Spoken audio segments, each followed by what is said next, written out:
Hey friends. I've been thinking a little bit over the last couple of days. I had something show up yesterday that really amounted to a sense of embracing who I am and where I am. And what I mean by that is, I've been talking over the last several months about, what am I transitioning to? I feel like I've had a phase of my work, my professional life, that in some ways is changing. It doesn't mean that I'm not going to do some of the same things, but there's something about the motivation behind it, which I think is the key, the actual kind of what's the fuel, what's the fire underneath this pot of water. And a lot of the right things are in the pot of water.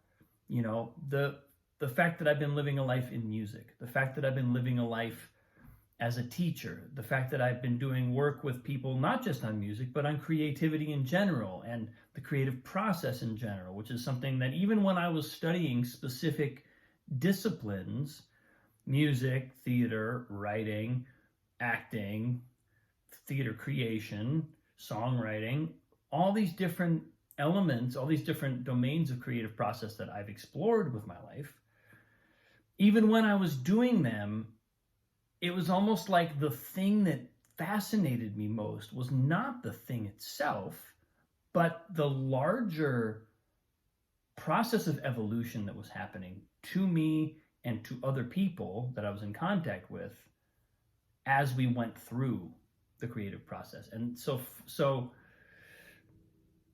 that's something I've known about myself. It's something that it's been part of what I've done for quite some time now.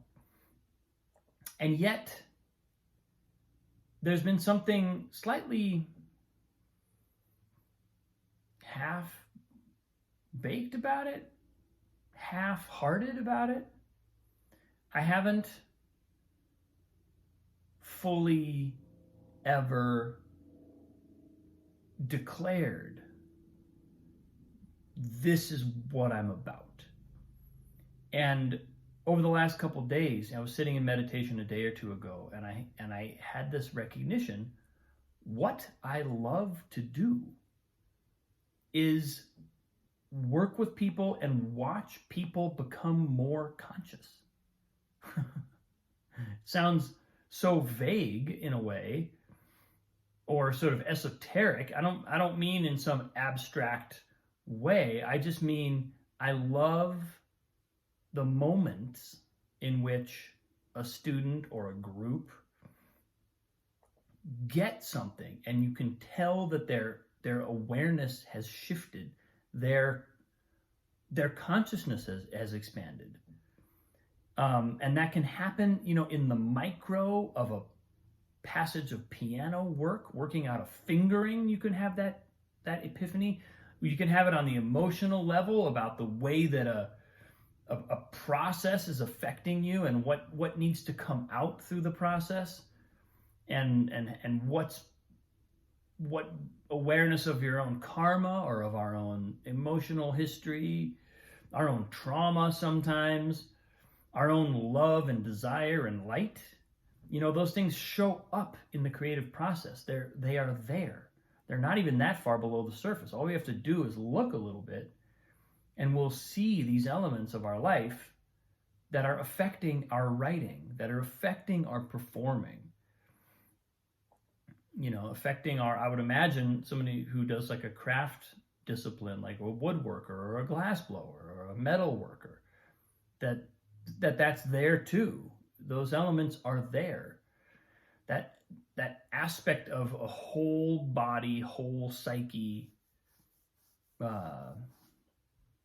influence on the creative product and on the creative process is ubiquitous. I've never been involved in a creative process that didn't have some degree of that. And what I love is putting my focus on that. seeing how that works in a kind of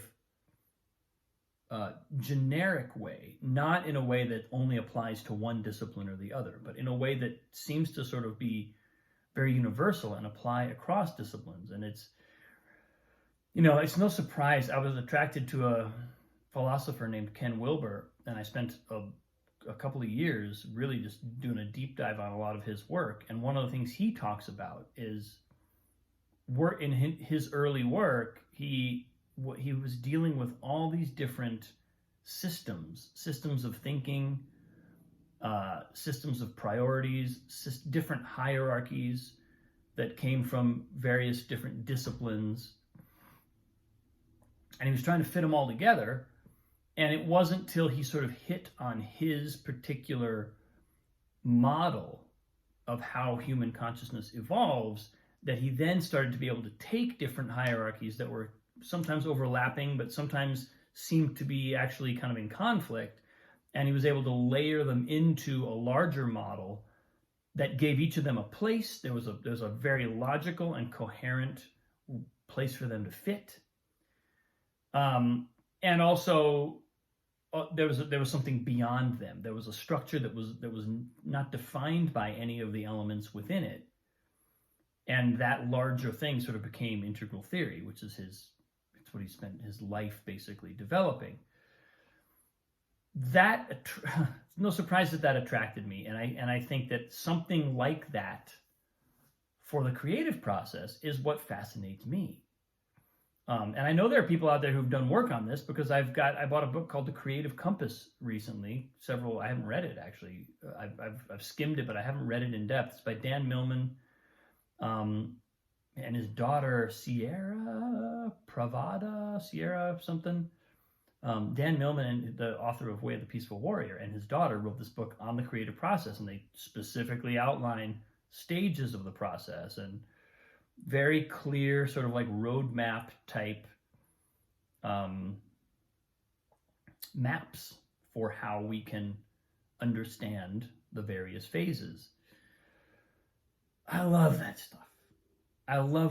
And it inspires me pretty much no matter what discipline I'm working in.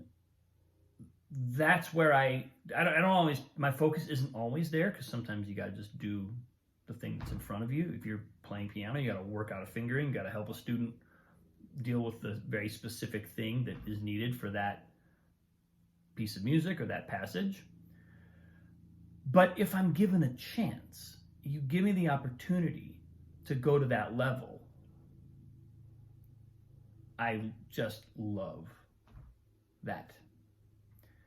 And that's something that has, again, I guess I've kind of known this about myself for a while, but in reflecting recently on what my own next steps are going to be, that has come through really strongly. And, there's a number of things that need to happen for me to kind of step into that. And I suspect, this thought came out of my asking myself, what would I be enthusiastic about committing to long term?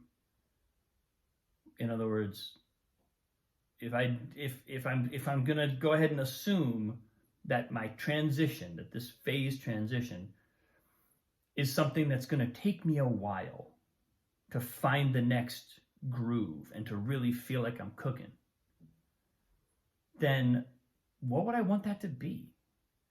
Because there are a number of things that really fascinate me in the moment, and they take my attention in the moment, and they hold my attention for even, relatively long periods of time, weeks, months, whatever. But if I could choose what to pour my energy into if I just say like the rest of my life, if I pretend like I'm making a choice for what I'm going to do with the rest of my life, and in some ways that's to the exclusion of other things, then yeah, I mean, that deep creative process work is pretty hard to beat. It's pretty hard to beat because it unifies inner work, spiritual practice, meditation, conscious awareness, self-reflective work with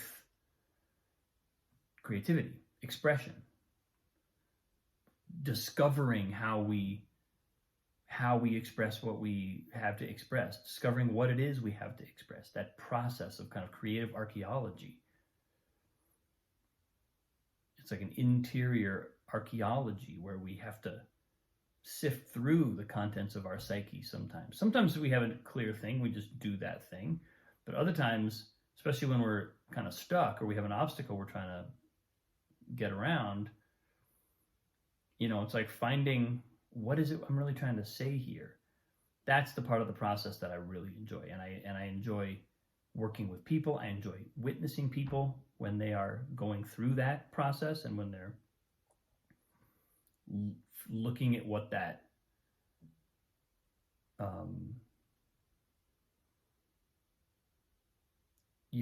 it's so much fun to watch a student or a collaborator for that matter have an epiphany,